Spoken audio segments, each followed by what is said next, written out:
tough one. And just staying loose in the arms as well. Intensity was through the roof. I'm so proud of you, that muscle burn. I'm your iFit coach. Let's get to it.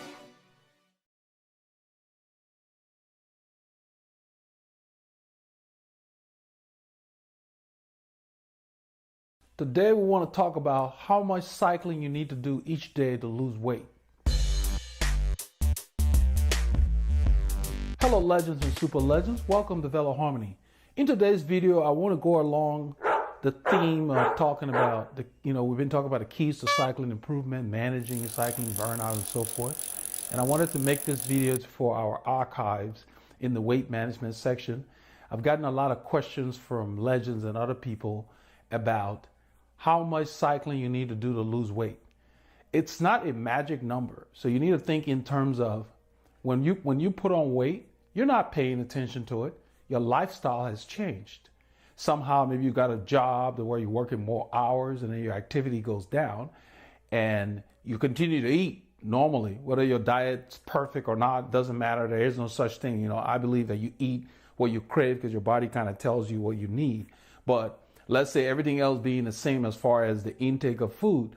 When your activity goes down and you're more sedentary, you will gain weight because you're not burning the calories that you're taking in, unless you adjust the consumption, their volume.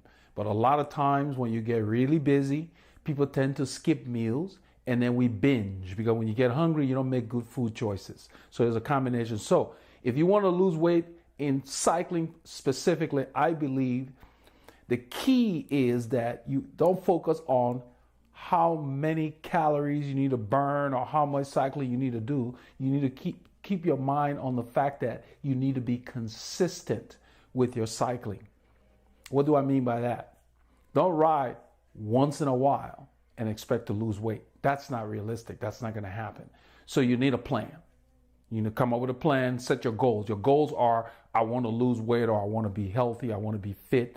They're all examples of goals. If you have high blood pressure, you say, I want to not have to take high blood pressure medication. That's another goal. But to achieve your goal, you have to be consistent. Come up with a plan and stick to the plan. Ride frequently. You eat every day, so you might.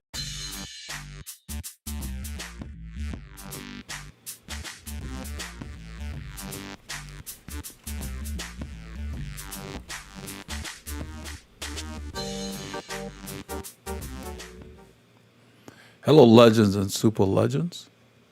Welcome to Veloharmony. I have a very interesting tour today to go over stage 10. And I think you will enjoy it. Let's get started. Today's tour was from Albertville to Valence, and it was very, very interesting. The action started early on.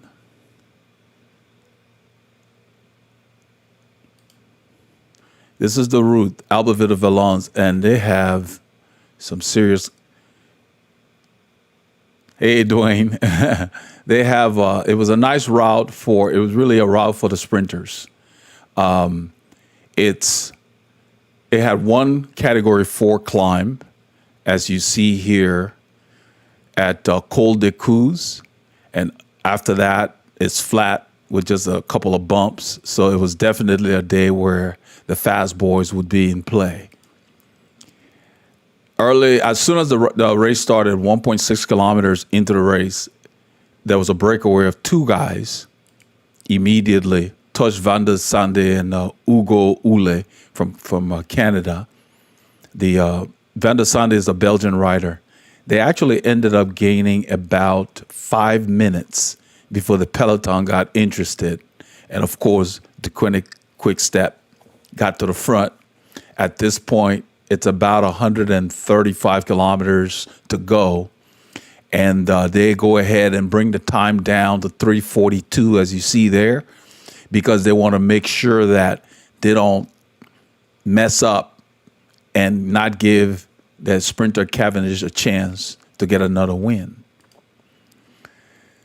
this is the sprint point, the intermediate sprint point. And what's his name? Cavendish is not participating in it because he's saving his energy for the actual win. So you've got Sagan and other people taking part in it. Cabrelli ended up getting some points in the green jersey competition. So there's 4 of them there. I believe that Michael Woods is there as well. So they are the ones sprinting. Cavendish did not participate in the intermediate sprint. I think this is 110 kilometers into the race. It's just, they had a bunch of little crashes as usual. It is about 110 kilometers. They're just riding along. I went ahead and took successive clips to kind of show. There was nothing going on. And all of a sudden they just, they're like, okay, what's going on here? They just start falling. So let me go ahead and walk you through it. Let's open up everything here.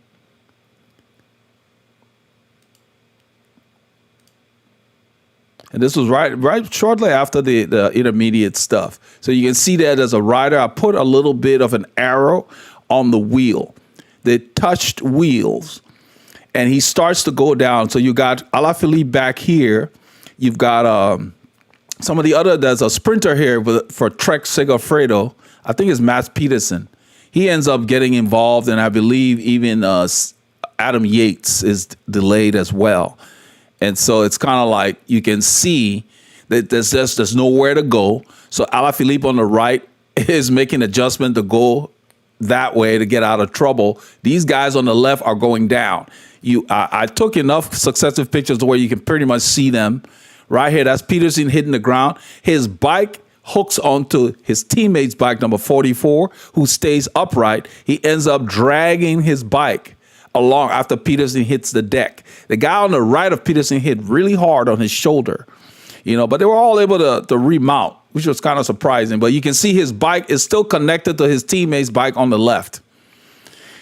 And everybody that could get around got around it. But it's just a moment of inattention, And so it's kind of like, what do you have to do? And this was not the only crash in the race. So they basically, it took a little bit of time. They got back together. This is Peterson and his teammate. And he's one of the sprinters, so he did not really participate in the sprint because they had to chase back to the pack. At this point, this is like 67 kilometers to go. Yet another touch of wheels. People go down. It's just, they need to pay more attention. So at this time, Richie Port was delayed along with Geraint Thomas. But they weren't hurt or anything, so they were able to get back and continue. Right after that, Geraint Thomas and them got back, but then you can see there are splits. Riders are all over the road because the hammer is down, and it's like 12 kilometers to go. They're basically making sure that nobody gets away.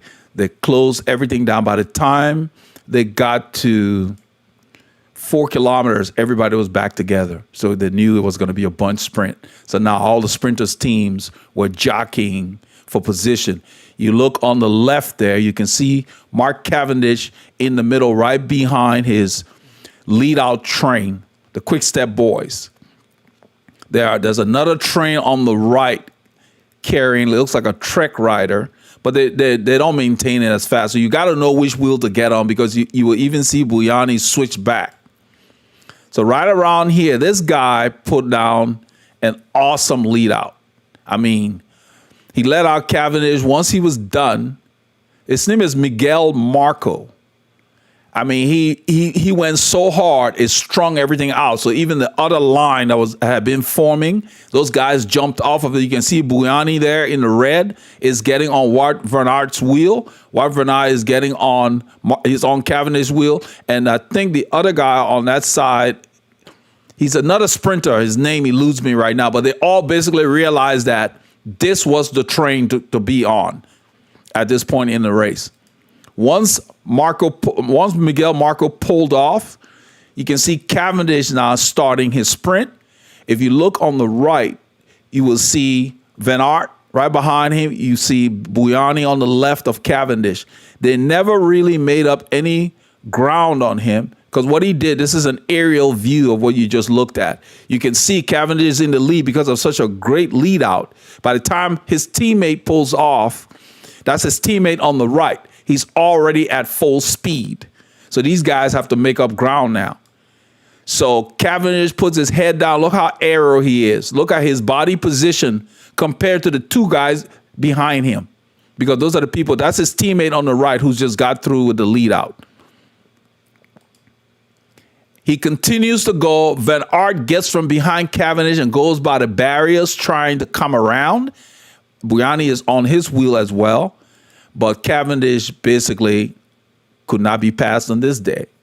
You know, he carried it through. That's an aerial view. This is a front view here where Mark just basically, when you're going that fast and the line is approaching you, accelerating to the line, it's a matter of there's nothing left. That's why he could sit up. He sat up right before they got to the line because he was still accelerating. And they went through the line. It was a beautiful sprint. It was good to see him back. And Sagan is there. I think he was like 7th or 8th. You know, so this is number 33 for Mark Cavendish as far as the Tour de France stage wins go. So he's one stage win behind our greatest cyclist, the Belgian, the cannibal, Eddie Merckx, who won 34 stages. You know, so that was very impressive to see. The stage results here, of course, basically I showed that, but Pogacar, it didn't change. Nothing changed in the general classification. Mark Cavendish gained more points in the green jersey because he won the stage. You get more points. That's why he didn't waste his energy going for the intermediate. He saved everything for the final. So everybody has their own plan in every stage. You can see Ben O'Connor is still there, 2 minutes and 1 second behind Pogacar, and then Rigoberto Urán is 5 minutes 18 behind. So tomorrow they're going to Mount Ventoux. That's going to be 2 loops, 2 passes of Mount Ventoux. So there's going to be a little bit of a breakup. Either Pogacar is going to put more time into them or somebody's going to surprise everybody. So you see most of the guys, Carapaz is still in 5th place at 5.5 minutes back. Lutsenko, Kelderman. So the same top 10 pretty much. And we're looking forward to tomorrow because they're visiting the Provincia. So it's going to be interesting. You know, it was very, very, very good to see Cavendish. He's so fast. Nobody's coming around. You know, he's got a great lead out train, which makes a big difference. So he could be very patient, knowing that I've got the fastest line to sit on. He doesn't have to fight for wheels. He's already there. Whereas the other guys are moving around looking for the fastest line. So that's kind of what I wanted to cover today. It was a very, very consistent ending for a sprinter like Cavendish. It's really good to see. So let's see who all we have here. Dwayne is here, of course. Cavendish says Cavendish and his team rates a smart race alongside the best lead out. Yeah, that guy, that lead out was awesome. It was just flawless. They were the fastest line the entire 200 meters out. Nobody. There was no reason for Cav to look around, and that's always good to know you're already in position, ready to launch a sprint. So if 1906, good afternoon from Chicago, the Windy City. He said, I appreciate the contest. I couldn't hear my cycling journey. Well, I'm glad you found the channel. This is what we're trying to do here. This is for everyone, all levels. And so we have a lot of content on here. Obviously, if you're here, go ahead and check out the playlist if you just got here. We're doing these live sessions for the Tour de France, and we may continue that when they go to the other big stage races. And I'll probably start doing some of the other bigger European races that come up because I think it's kind of interesting, you know. Hey, Robert is here. Robert Tengler. Cav is making this. Yeah, I'm very, very pleased to see he is in good form, and he is definitely the fastest. Nobody could come around him. And he's got a great lead out team. I believe he rode with these guys many years ago when he was getting his earlier wins in the Tour. They were Quick Step, and they had another, title sponsor. So I think he's found where he needs to be, and he's very content. He was very emotional after the win, So it's kind of good to see. So those of you who are our members of the channel, at 5:30 our time, we have our usual premiere of our ride that we did on Saturday in the rain. So I think you'll find it interesting as well. So I want to thank you for joining us here. See you guys again shortly for the premiere. Take care.